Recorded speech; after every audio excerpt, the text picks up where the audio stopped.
All right, welcome to week 15. This week we are looking at the president's role in domestic and economic policymaking.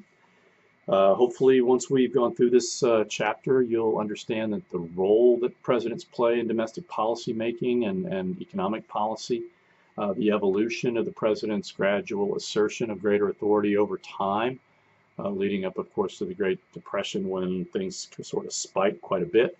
Want you to be able to analyze the growing expectations of presidential authority over the federal budget and economic policy and the limitations presidents face in those areas.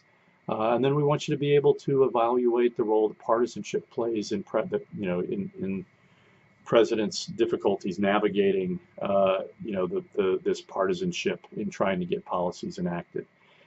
So there are really two main areas, and of course, with domestic policy, you're looking at a vast array of different issues, ranging from food stamps, Social Security, Medicare, healthcare generally, a lot of different issues that we can talk about that I think are very interesting.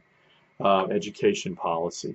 One of the things that's happened is, of course, the presidents began to be more involved as the executive branch began to expand.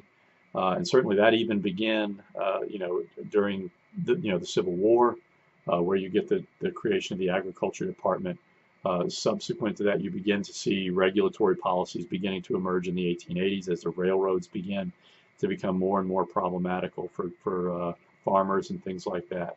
The one thing that's tended to happen again, as presidents have taken on more authority, their staffs have expanded. And what's really happened is up to a certain point, once we got to around 14 cabinet positions, Congress began to become more and more reluctant to extend more authority to presidents. Because remember, that's what's going on.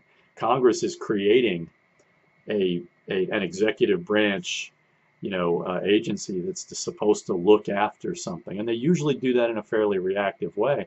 But once they do that, the president becomes, the guy that's the guy that's actually controlling, or the person that is in control over that policy area and how that agency acts. And of course, Republicans are increasingly in a deregulatory mode, in a less government mode generally.